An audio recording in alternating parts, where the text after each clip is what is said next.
सर्वश्री विरासी कारण काय असते तर कांद्याने देवीच्या कृपाशीर्वाद आणि दैत्य गुरु शुक्राचार्य यांच्या मार्गदर्शनाने आज या माता गुणाचा राजगिराज आमच्या मस्तकी धारण या माता गुणासाठी अहोरात्र ठेवत आहोत। आज या माता गुणाच्या चारी बाजूला टेक करतोय। तिकडे तिकडे आनंद उत्सव, तिकडे तिकडे उड्या तोडा मारले। प्रत्येकाच्या मुखातून एकच शब्द बाहेर पडत आहे, माता गुणाच्या सम्राट ज्वालामुखीचा विजयी असो। खरोखरच पण त्याचा हर्षभरीत होत नाही, पण क्षणभर का कटाला चेटवाय झाले असते।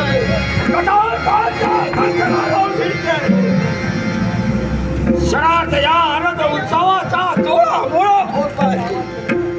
या सर्वश्री मुळासी कारणीभूत गोड कमी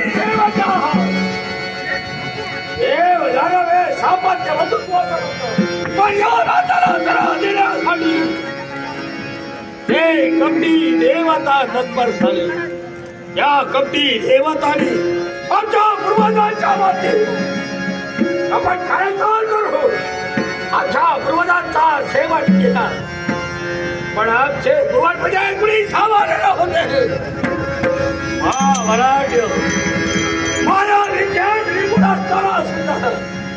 या काळ्या कपटी वैकुंठीच्या नारायणानं त्या काळ्या कपटी वैकुंठीच्या नारायणानं जर रणांगणावर मारले असते ना तर नाही आम्हाला वाईट वाटलं असतं। त्या काळ्या कपट्याला केलं त्याच्या आणि आमच्या पूर्वजांचा सेवन केला। म्हणूनच मनात एक सारखा शैल्य होते तेव्हा त्या कपटी देवतांचा सगळा याचा विचार एक सारखा मनात थैमान घालत आहे। विचारणा माझ्या कथामध्ये होत आहे।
Thank you.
सावळ्यामूर्ती नटेश्वरा दयेच्या देवा माझ्या नारायणा तुझ्या चरणीया नारदाचा भक्तिभावे नमस्कार भगवान भक्तिभावे नमस्कार अहोरात्र अहो घटिका श्रीमंत ठार देवा करण्या तुझ्या भक्तांचा उद्धार भगवान तुझ्या भक्तजनांचा उद्धार व्हावा यासाठी तीन तारा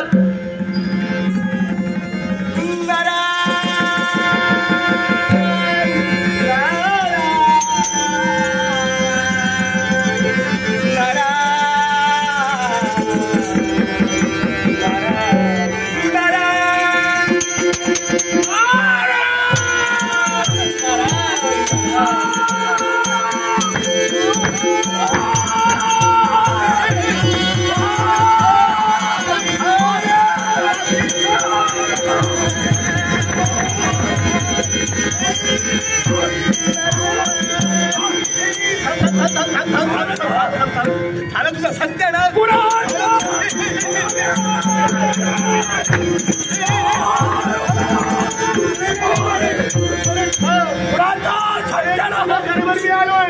माझ्या स्वतः काय करतोय काय झालं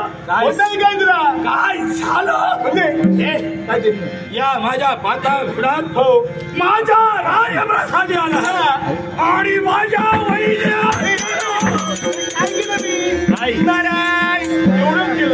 काय केलं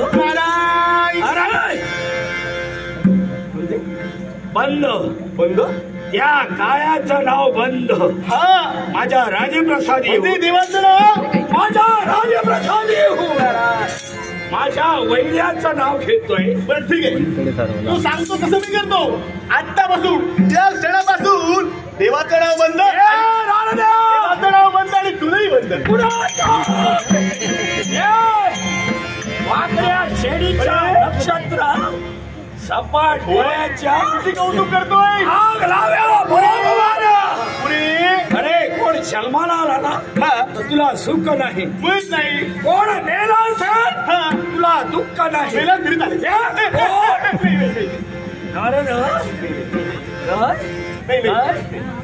मुखाची शब्द मुखात ठेव. माझ्या सभाची कल्पना करायची तुला नसेल. शांत सभाचा तितका शीघ्र गोपी म्हणाल हा ज्या पाता बुडत तू आलायस खरं त्या वैऱ्याचं नाव घेता का मला तिला मोसून त्या काळाचं नाव बंद देवाचं नाव बंद बंद केलं म्हणजे देवतांची बाजू बंदलो होय तर त्या दानवेश्वराच्या होय तर कारण तुझ्यावर तुझ्या गळ्याची शपथ म्हणजे मेलो तर नाही रे, तसं नाही. अहो, ते खरं सांगतो. अरे ना त्या काळाचं नाव बंद हो. नाव कुणाचं घ्यायचं असेल तर या ज्वालामुखीचं. वा, साऱ्यांना सांगेल नाव कुणाचं घ्यायचं असेल कुणाचं? या ज्वालामुखीचं. हा. तुझं कुणाची करायची असेल तर या ज्वालामुखीची, आणि पालखी कुणाची करायची असेल तर या ज्वालामुखी.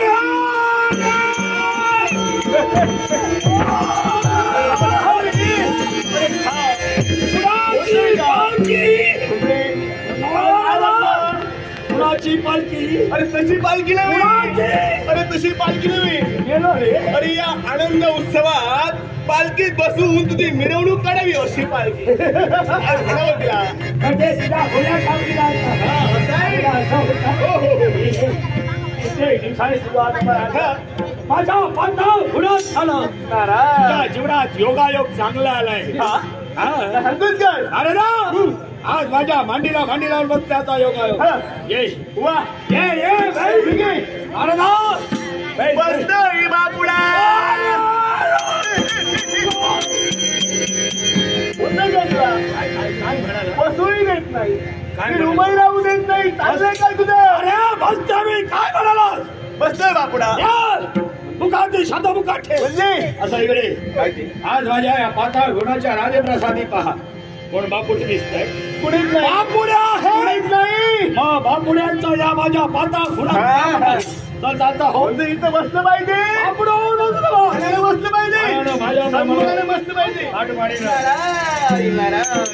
वा वा वा.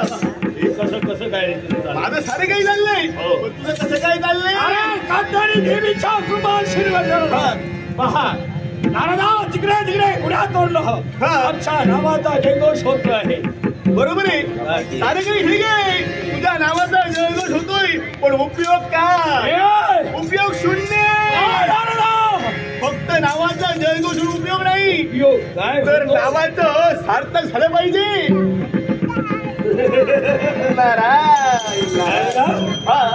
या पाता गुणात या दारुकुलात मी जन्माला आलो ते सार्थक करण्यासाठी. म्हणजे हो हो त्या बैलाला मला तू काय घेणार सार्थक? सगळी काय आहे? तू काय करू शकतो?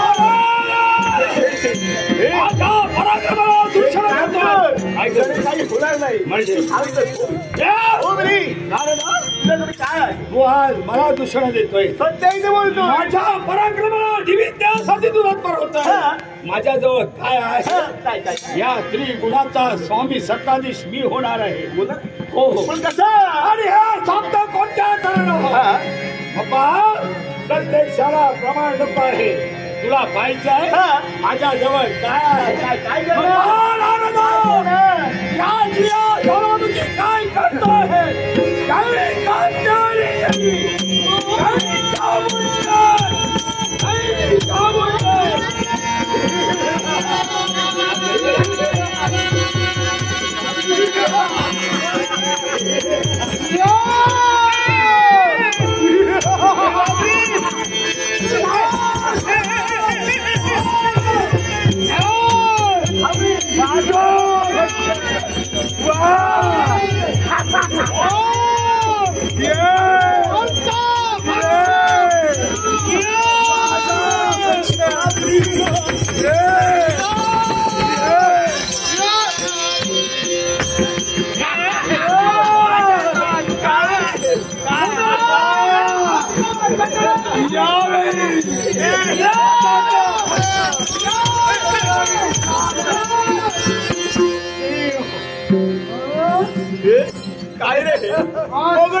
तुला काय वाटले? हे तुझ्याकडे होतं?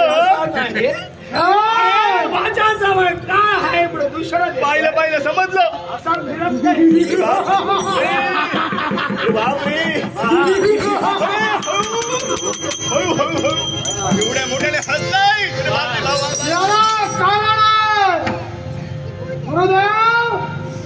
कधी न पाहिलेली शक्ती डोळ्यात समोर अदृश्य बरोबर आहे, बरोबर आहे, बरोबर आहे. एक सारखी हालू लागली. कधी आम्ही पाहिलं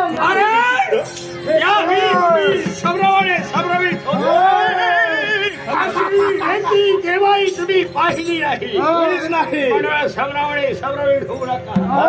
हे कुणी परके नाही. हे आमचेच आहे.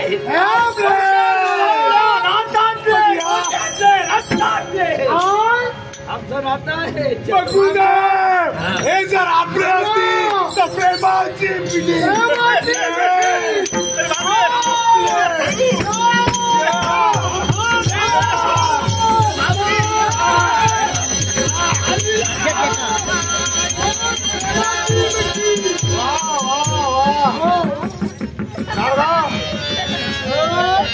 हे आपले तुम्हाला कित्येक वेळा मी सांगत असतो. प्रेमाच्या मिठीत घेऊ नका. हे नारळा आपले आपले म्हणता गेले की का?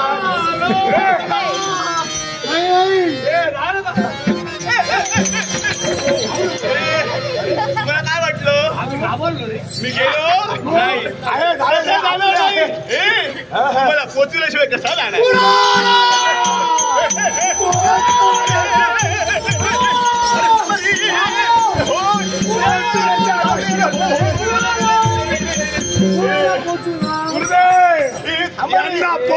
अरे थांबा कुठे पोचू की ठेवू? अरे कुठे पोचवणार? यशाचा उंच हा उंच शिखर. वा अजून काही क्षण मी तर राहिलो होतो. माझं नाही खरं वाटत नाही. निर्माण केलं माया इच्छा कारण याची साथ मला हवी आहे. म्हणून नारदा मला त्रिभुवनाचा सत्ता दे. त्रिभुवन अधिराज्य गाजवायचं आहे. अधिराज्य गाजवायचे. ही शक्ती निर्माण केली आहे. अरे ही शक्ती तू निर्माण केली. पण अधिराज्य गाजवण्यासाठी एकमेव मार्ग मृत्यूलोक नारायण मार्ग आहे आणि तो सुद्धा मृत्यूला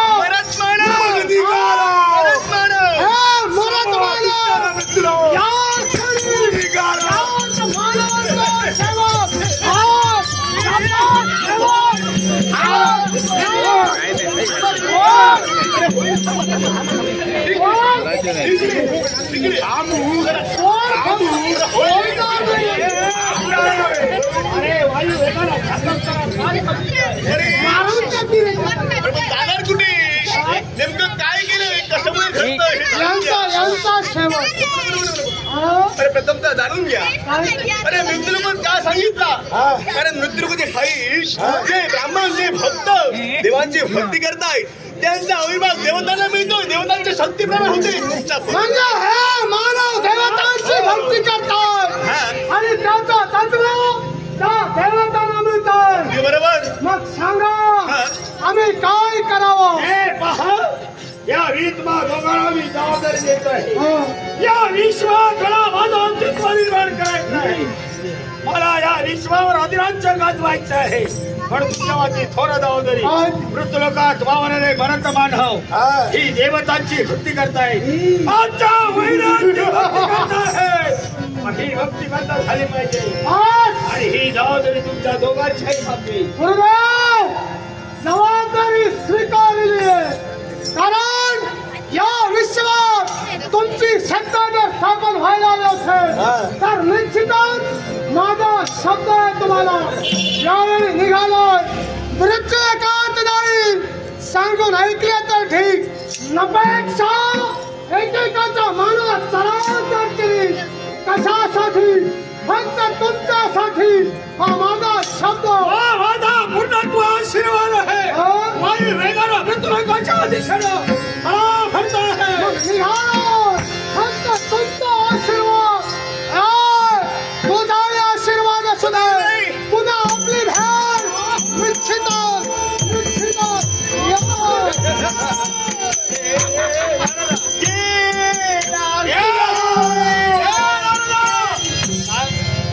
गेला कुठं? गेला की मेला? अरे गेला संपादन करण्यासाठी निघून गेला. आमचा गुरु आता याच्या पासून यावी त्याला पाठविले सो कर्तव्याच्या कृत्यतेसाठी. मग त्याच्या रक्षणार्थ माझी जबाबदारी. तुझी जबाबदारी. मग यावेळी त्याच्या सहायतेसाठी मी निघालो मृत्यूलोकाच्या ठिकाणी साऱ्या मर्दमाना खेचून मारे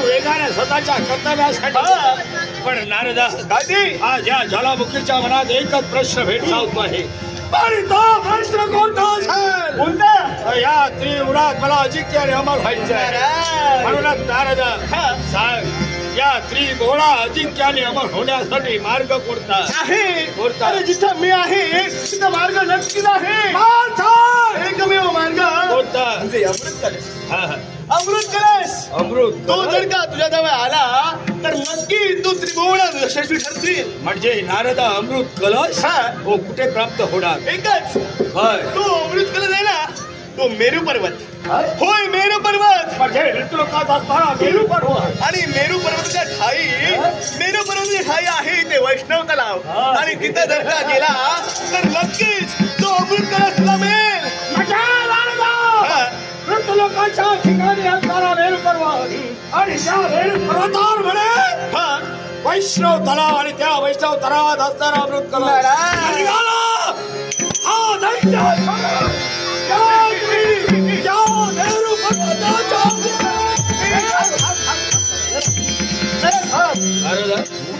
वायू वेगाने जात असताना थांबणे याला कारण हे तुझ्याने होणार नाही याला कारण असं का मला सांग तुझा जन्म कुठच्या नक्षत्रामध्ये हे मला ज्ञात नाही म्हणून सांगतोय म्हणून काय म्हणतोय तुला माहिती म्हणून काय म्हणतो याला कारण आहे अरे मी नक्षत्र विचारले याला कारण आहे कारण तो अमृत कलश कोण आणू शकतो ज्याचा जन्म अभिजित नक्षत्रावर झालाय तोच हा अमृत कलश आणू शकतो म्हणजे नारदा अशी व्यक्ती तिचा जन्म अभिजित नक्षत्रावर हीच व्यक्ती तिथं जाऊ शकते मी जाऊ शकतो मुळीच नाही माझा जन्म झाला नाही मुळीच नाही मग नारदा हे युक्तीचं भांडार आहे मला सांग रे अशी कोण व्यक्ती आहे नक्षत्रावर झाला असेल ऐक भोजपुरी नगरीचा राजकर्ता राजा वीरमणी हो एकमेव मार्ग राजा वीरमणी म्हणजे मानवी राजकर्ता राजा वीरमणी ऋतुलोकात वावरणारा तो मानव त्याला हातीशी धर आणि तुझा कार्यभाग पूर्ण कर अमर होण्यासाठी नारदा या पाताळ गुणाचा त्याग करून हा निघाला ज्वालामुखी ऋतुलोकाच्या दिशेला येतोय नारदा या आशीर्वाद असू दे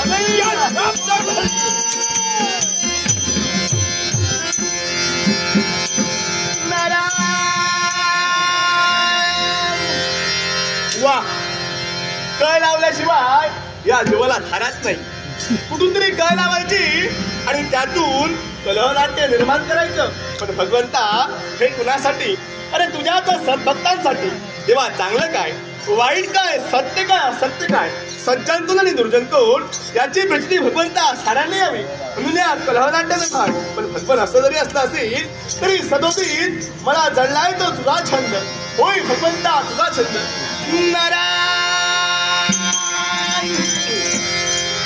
छंद तुझा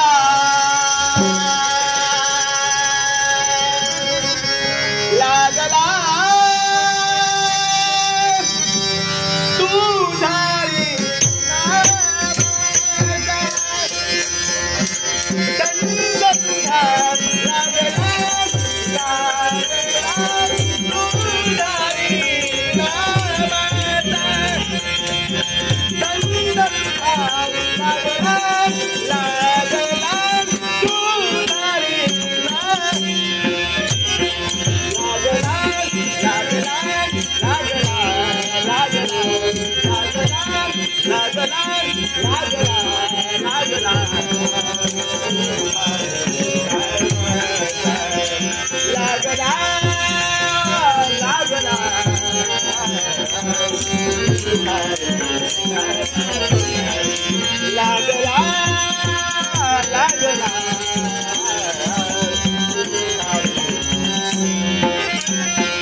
नमो नारायण।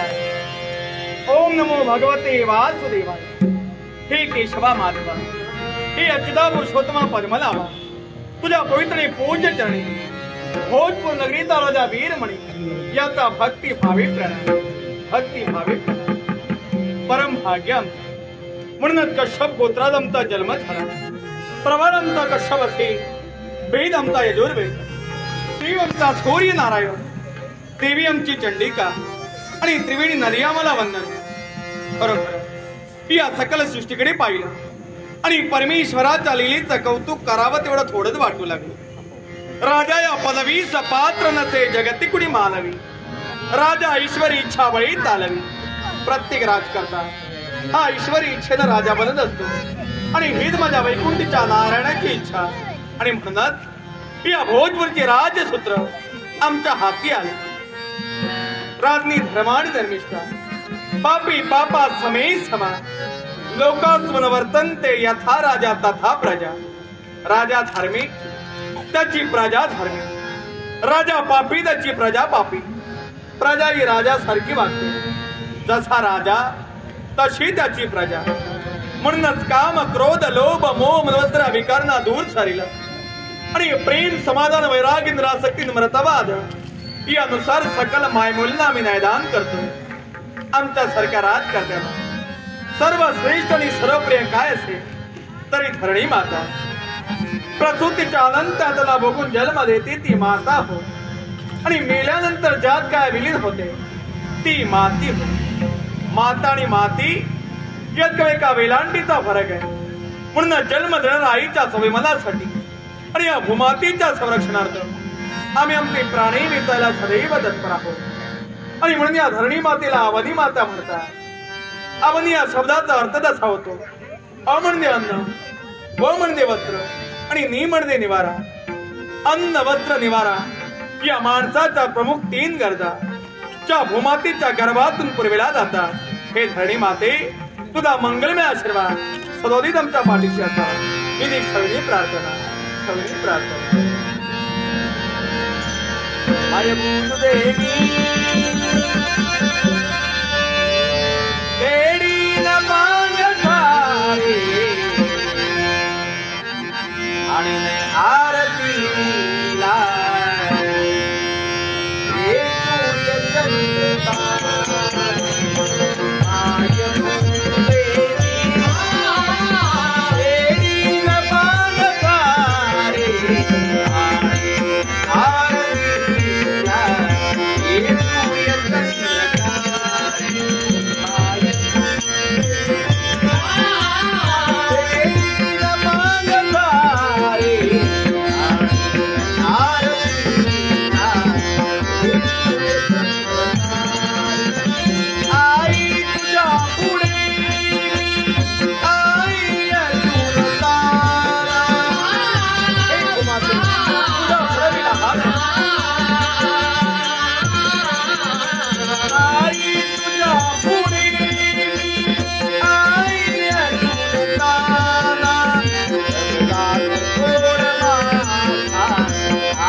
अखेरच्या क्षणापर्यंत तुझं संरक्षण मला करायचं आणि ही जी का राजकर्त्याचं उचित कर्तव्य हो. दरबाराला सुरुवात झाली, सारेदला अंतिम राजमान झाले. पण हो आमच्या दर्शनासाठी येणारी आमची भगिनी रत्नमाला रायत्री कुटुंब तिची मार्गदर्शा करायची.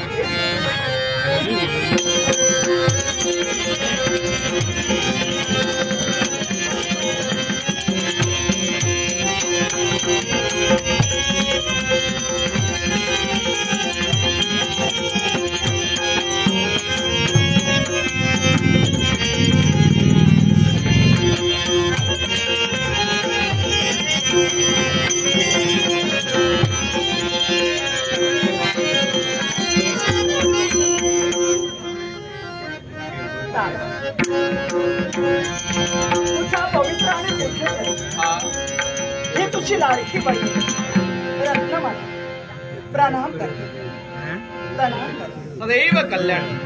अगं तुझ्या येण्याकडेच आमचं लक्ष लागलं होतं म्हणून मात्र समाधानी बनलं. अरे तुझा आशीर्वाद घेण्यासाठी क्षणभर माझ्या साऱ्या मैत्रिणी आणि त्यांचा त्याग मी केला आणि धावात पळत लगबगीनं आज तुझ्या चरणापर्यंत धाव घेतली. कारण जोपर्यंत दादा तुझा आशीर्वाद घेत नाही ना तोपर्यंत माझं पण काही समाधान येऊ शकत नाही. आणि म्हणूनच दादा काय तुझा कृपा आशीर्वाद आणि तुझ्या प्रेमाची पाखर छाया या तुझ्या लाडक्या भगिनीच्या पाठीशी सदैव असते, सदैव असते, सदैव असते.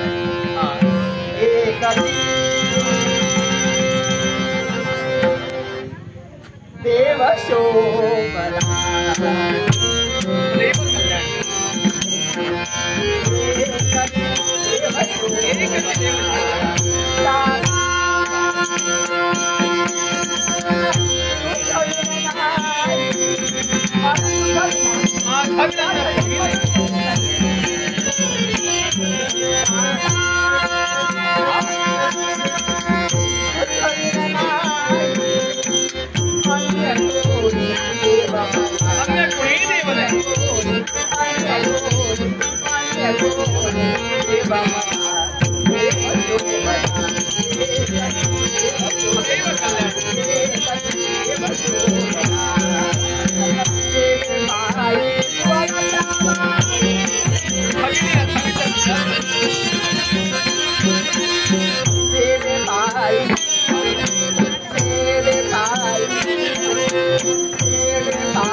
तुझ्या मधुर स्वराने शब्द स्मरणाने आमची स्तुती केली, ही चरणी सेवा अर्पण केली.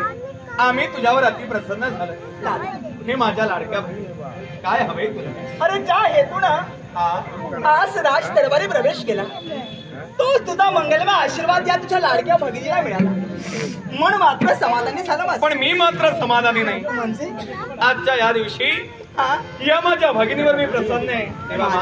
काय हवं ती मागून घे. सर्व सुख संपन्न आपलं जीवन आहे तरी सुद्धा या ठिकाणी माझी इच्छा आहे काही मागावं. अरे परमेश्वराच्या आशीर्वादाने आणि तुझ्याही आशीर्वादाने अरे सारी सुख माझ्या पायाशी लोटांगण घेते. अरे कुठल्याही गोष्टीची न्यूनता आजपर्यंत मला नाही. पण सहज तुझ्या मुखातून शब्द बाहेर पडले की या ताईनं काहीतरी मागावं तुझ्या जवळ काय व्हायचं आणि या दादानं मला द्यावं असं तर असेल ना दादा. एक माझी लहानशी इच्छा आहे. अशी कुठली? आणि ती माझी इच्छा तू पूर्ण करावी. अगं काय हवंय तुला? एकच तुझ्यासाठी वाटेल ते दिव्या करायला मी तयार आहे. हो ना. तू माझी लाडकी भगिनी आहे. खरं लहानशी इच्छा कोणती? एकच. अरे राज दरबाराचा त्याग करावा. अरे वा. आणि फक्त मनाच्या समाधानासाठी ना काही क्षण निसर्गाचा आस्वाद मला घ्यायचा आहे. फक्त मला तुझी अनुमती हवी एवढं अरण्यात जाण्यासाठी. मागून मागून काय मागितलं? अरण्यात जाण्याची अनुमती. अगं या तुझ्या भावराचे पंच प्राण जरी मागितले असते तरी क्षणांच्या निमिषार्धात तुझ्यावर ते मी बहाल केले असते. विश्वासही पूर्णपणे एवढीच इच्छा आहे ना तुझी? हो एवढीच इच्छा आहे. तू एक वीरांगण आहे. नक्कीच. सर्व शस्त्र अस्त्र विद्येत तू पारंगण आहे. हो. तुझ्यावर माझा दृढ विश्वास आहे. हो ना. अरण्यात जाऊन निसर्गाच्या सानिध्यात मनमुराद आनंद लू. पण वेळेचं मात्र बंधन आहे. दादा कळते. उगवलेला भानू असताना जाण्यापूर्वी राज दरबारी तुला उपस्थित राहायचंय. दादा एवढेच कधीही विसरू नको. मग जाता जाता मी तुला शब्द देते. अरे सूर्य अस्ताला जाण्यापूर्वी ना लवकरात लवकर तुझ्या चरणापर्यंत धाव घेईन. मग तर झालं ना तुझा आशीर्वाद असते मनाचं समाधान कर आणि लवकरात लवकर पुन्हा दादा राज दरबारी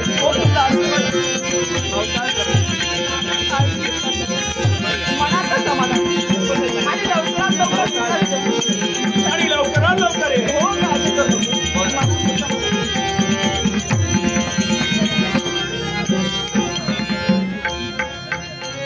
आई वडिलांच्या बच्चा आम्हा दोघांना एकमेकांचा आधार आहे आणि ही माझी लाडकी भगिनी हिची इच्छा आज नीतित्व आम्ही कधीही अपूर्ण ठेवलेली नाही. वेळेत भान राखून ही लवकरात लवकर हिला त्रिमात्र शंकाने राज सहस्र दृष्टीत व्हावं आलेल्या प्रत्येकाला योग्य न्यायदान करावं हे दिसलं.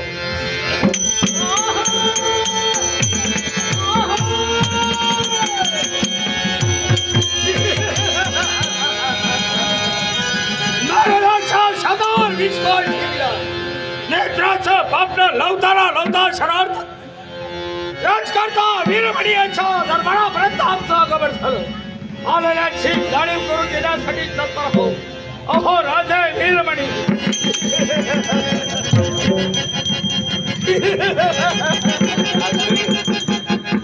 ना कधी देखील ना कधी पाहिली अशी अनोळखी व्यक्ती या भोजपूरच्या राज दरबारापर्यंत सुस्वागत स्वागत आहे आपलं. राजे आम्ही तुम्हाला धन्यवाद देतो. आमचं स्वागत करण्यासाठी आपण तत्पर झालात. आमची ओळखी नसेल आपल्याला. काय आपलं नाव? आता गुणात आमचं बस्तीस्थान तर गुणात आमचा जन्म झाला. तो दैत्य सम्राट ज्वालामुखी असं आमच्या देहाला होते. मग हे ज्वालामुखी या माझ्या भोजपूरच्या दरबारापर्यंत का बरं? याच्या मुळाशी कारण आहे. कारण हा तुमचं सहाय्य आम्हाला हवंय. सहकार्य? हो हो. कशासाठी? म्हणूनच आमचे आगमन आज या तुमच्या दरबारापर्यंत झाले. जे काही बोलायचं असेल सरांनी स्पष्ट बोला. राजे वीरमणी आणि विणी घेण्यापेक्षा तुमच्या बोलण्याचा गांभीर्य आमच्या धन्यवाद. आमच्या बोलण्याचा गांभीर्य एक आज या विश्वावर मला मात करायचं आहे. या विश्वात अधिकारी अमर व्हायचं आहे. म्हणून अमृत प्राप्ती करण्यासाठी तुमच्यापर्यंत आमचं आगमन झालं. अमृतात आणि आमचा काय संबंध? एकच या पितृलोकात असताना ते मेरू पर्वत आणि त्या मेरू पर्वताला असताना वैष्णव तलाव. त्या वैष्णव तलावात अमृत कलश आहे. तो अमृत कलश आपण आम्हाला आणून द्यावा हीच इच्छा. मग ते अमृत जर का तुला प्राप्त करायचं असेल तू स्वतः जा आणि स्वसामर्थ्यावरती प्राप्त करून घे. राजे आम्ही गेलोही असतो पण ज्या व्यक्तीचा जन्म अभिजित नक्षत्रावर झाला असेल तीच व्यक्ती तिथपर्यंत जाऊ शकते. म्हणून राजे अभिजित नक्षत्रावर तुमचा जन्म झाला आहे म्हणून ते अमृत आणून मला द्या. म्हणजे 27 नक्षत्रानंतर येणारं दुर्मी नक्षत्र ते म्हणजे अभिजित नक्षत्र. या नक्षत्रावर ज्या व्यक्तीचा जन्म झालाय तीच व्यक्ती ते अमृत सहज आणू शकते. आणि म्हणजे स्वार्थी लालसेला तुम्ही इथवर आला. तुमचा कुटील डाव मी ओळखलेला आहे. तुझ्या नादी लागण्या एवढा नादा नव्हे मी. आणि दुसऱ्याच्या आवडीला पाणी पिण्याची सवय आम्हाला नाही. हे कार्य जर का जगाच्या कल्याणासाठी असतं अवश्य मी तुला सहकार्य केलं असतं. पण या तुझ्या फंदात मी तरी कधीही अडकणार नाही. या अमृत तुम्ही आम्हाला आणून दिला असाल ते अमृत दोघंही आम्ही प्राशन करू. या विश्वावर हरिराज्य गाजू सत्ता आमची निर्माण करू याचा विचार तुम्ही आधी करा. म्हणजे तू माझ्याशी मैत्री करशील आणि विश्व आम्हा दोघांचा होईल ही मला तू अभिलाषा दाखवितोय. पण या लालसेनं तुझ्या नादी मी कधीही लागणार नाही. आणि जो वाम मार्गाला गेला तो अखेर याच मातीत मिसळला. जे काही मिळवायचंय ती चांगल्या मार्गाने मिळवायचंय. आणि म्हणतात ते काही खोटं नव्हे. अरे द्राक्षाच्या वेळ चढली कडुलिंबावर कडू कशी दोष संगतीचा तसा संग तसा रंग. तुझ्या सारख्याच्या संगतीत येऊन माझ्या जीवनाला मला मातीमूळ कधीही करायचं नाही. माझ्या समोरची कल्पना कदाचित तुम्हाला नसेल. जितका शांत समाधान तितका शुक्रगोपी मी आहे. अरे काही वेळांना धारातीत पडल्यानंतर या भोजपूरच्या राज्य शासनाला निश्चित झालाय तेव्हा तुझ्या सारख्याची भीती मला कधीही नाही. ते अमृत कलशात तुम्ही माझ्या स्वाधीन करत नसाल तर माझ्या आहे तुम्हाला हलावं लागेल नाही त्याच्या संसाराची राखराखोळी केली. मग एवढा जर का तू अट्टी असशील तर तुझ्या प्रेतांची पायगडी घालायला मला किती समय लागणार आहे? अरे धारे, या धारवेश्वराच्या प्रेतांची पायघडी घालणारा या आयुष्यात जन्माला नाही आणि यदा कदाचित जन्माला असेल एकाप्रमाणे तू मार्गदर्शन. तुझ्यातील अहंकार जागृत झालाय. अरे ऐरावंत रत्न थोर त्याची अंकुशाचा मार जयांगी मोठी पण तया यातना कठीण जो जो अहंकाराला भोगला गेला अखेर मरून मोकळा झालाय. कधी विसरू नको. मनाचा विचार या धारवेश्वराला आपल्या जीवनात केला नाही. मारेल अथवा मरेल या उद्देशानं वावरणारा धारवेश्वर तुझ्या. मग मरणाची तुझी इच्छाच आहे. प्रिया रणांगणाच्या ठाई तुझा मुडदा बांधण्यासाठी सम्रांगण दे.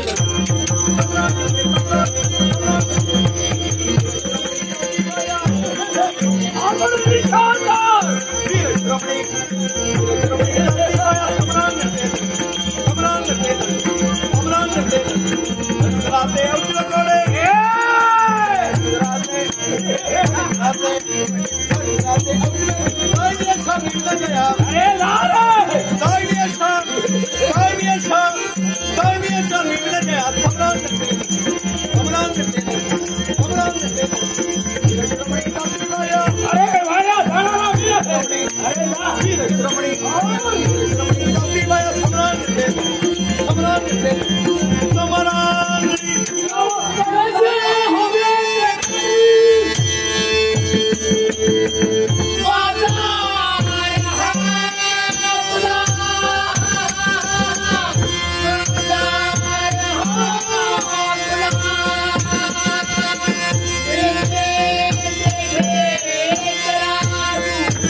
या काळ सर्वांना अडविण्याचा प्रयत्न केला. माझा शब्द पायदळी दिला पण लक्षात ठेव ते अमृत तुला आणून द्यावंच लागेल. याच्यासाठी काय करणार माहितीये का? या तुझ्या जनतेचा छळ, या तुझ्या जनतेचा